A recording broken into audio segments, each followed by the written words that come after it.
Hi there. Jeanette asked me to talk to you a little bit about some of the things I do to keep my business going and some of the new ideas that I'm trying to develop in this land of COVID. And I don't know about you, but I did not take Pandemic 101 in high school. So even though I've been a performer for nearly 40 years, a business owner who's had to adapt constantly, this one is a bit of a new one. So I figure the more we can help each other out, the better we'll get, and we'll get there faster. So I'm just going to talk about some basic social media things that I do to help build my brand and my awareness so that people see that I'm visible. And maybe some of you already know all this, so if I'm just repeating myself, you can skip ahead. Jeanette asked me how many times I post. Right now, it's been recommended that you post once a day if you can.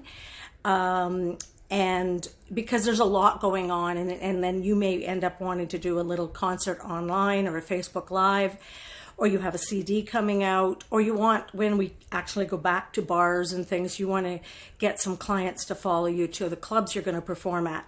So you need to keep your awareness up now. And I think what you do is you post every day, but you don't talk about yourself every day. You make other performers look good. Shout out them, shout out people that are doing good work, have a positive thought, and then every once in a while quote a song that you've written or like a line, so that people start to want to see what you're thinking about, so that when you actually want to sell them a ticket, they're there. And I think that one of the reasons I'm doing this video is I'm getting more comfortable being on a camera. I do the Zoom meetings for businesses. I do a bit of coaching. That's all fine there. But right now, people want to be talked to because they don't have that connection. So just in terms of statistics, 85% more people will engage when they see your face. And God knows I don't want to show it these days, but it's there. And they love video. And so you should make them maybe a minute, 2 at the very most. They say 1 to 3 minutes if you're going on Facebook Live. And then you put them up there and you have a little point to them, like, I want to tell you about this song, or you want to, but really make them look good, because you see people online now just rambling on about COVID or engaging in political stuff. And unless that's really where you want to go, I would keep it positive, and I would make sure that people look good. I would say make people look good. That's all.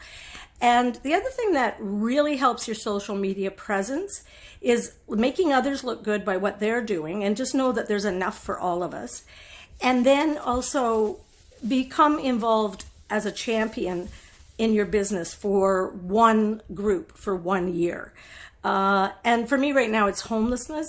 Trying to shout out people that are raising money on their birthdays, things like that, where it really is making the community that you want to engage in interested in you. The other thing too is this is a really good way to get your community involved. So say you're from Belleville or Trenton or the county, if you start to build relationships with those people, whether it's a videographer, the newspapers, that they know they can come to you as an expert. That's really a fun way to also get some more people with maybe more followers than you to talk about you. And I always say you have to give first. So sometimes you give to a business and, just shout them out.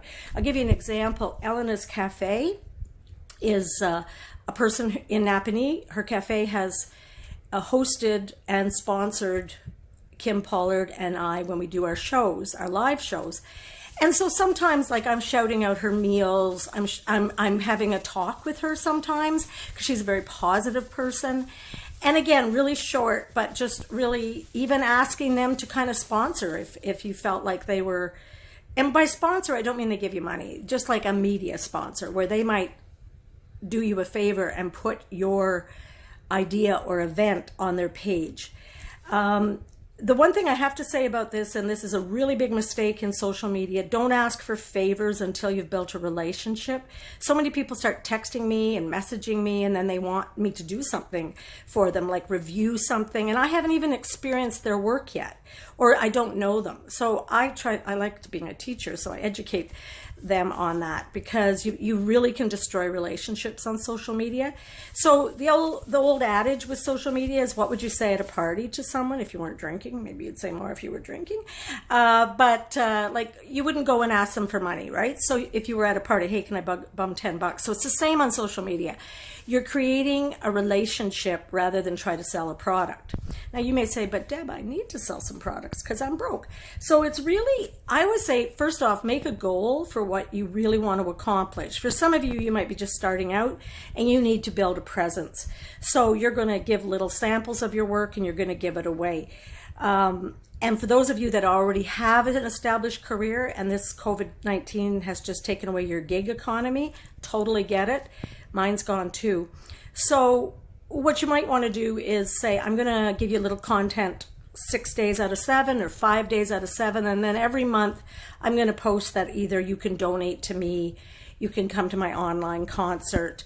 You'll get more leverage if you give 10%, no more than that if you need the money, 10% to a charity. So you say for every, $10, I'll give $1 to the homeless or frontline workers.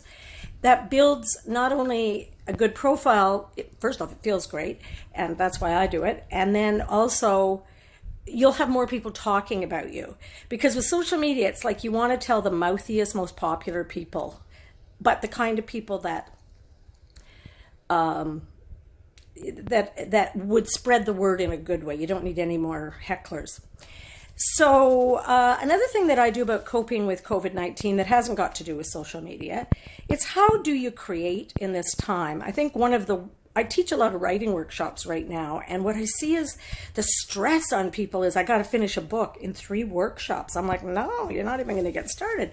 But I think that productivity is like, I need to be productive. And some of you guys, if you're like me, we love our creativity, but we can be really hard on ourselves. So we have to be very gentle with the creativity, that it actually is tiring some days to try to come up with something new because you don't quite know where everything's headed. And for me, I don't know where my income's going to be. So this is like a mystery. What will happen to Deb's life? We'll do a part 2 on this. Yeah, so you really need to be gentle. One of the things that I do is I kind of have a constrained amount of time a day where I'm creating something new. I meet with 4 writers online on Zoom at 11 a.m. They're not my students. They're people that are peers like me. We set our intention for the hour. We come back at 12, say what we did, and then we get on with our day. There's no chit chat. So that's one way. But say an hour just seems too much for you. You can do that with 15 minutes, bookend with another business owner or another musician and say, I'm going to do 15 minutes. Now, why do we do 15 minutes? Would that do anything? And I go, yeah, it does, especially if it's something new. Like if you're editing and you're all ready to release, you could work for hours.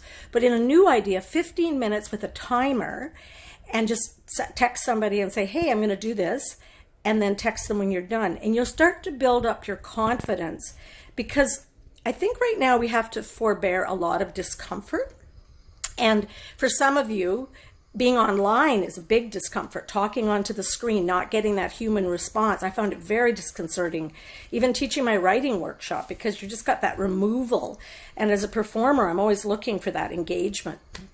Yeah, and the other thing is, in this time, I think you have to say, a really good question is, am I at the research stage? And I would say yes, because you're researching what other people are doing, where's the next gig going to come from, and look for other people's incentives and ideas, because they might be 20 minutes ahead of you on this. So I think the question always becomes, are you in process or are you in product? And you can put a lot of hardship on yourself if you think you're in product when you're really just in process. And sometimes having a peer group of 3 or 4 other musicians or other business owners can really help you say, wait a minute, you're not ready to launch. You're just at the I don't know stage. I've got a couple of little video ideas I want to help people with. And so one of them is called Pick My Brain, because people always ask me, can I pick your brain? They never want to pay me to pick my brain. And I thought, yeah, maybe I'd do that. And I was thinking 10, 15 minutes, an interview, and it was overwhelming me. So I just decided to do one item, 1 minute, and see if anybody's interested. And then also see if I'm interested, because with this kind of thing, you could get involved in something you're not really committed to. You're just flying it up the flagpole to see if it even works. So question, am I in process? Am I in product? If I'm in process, short amounts of time in discomfort will get me better. If it's something I really hate, like technology or whatever, like I have to learn how to put graphics on my Instagram videos, just do 15 minutes. You'll get better really fast that way.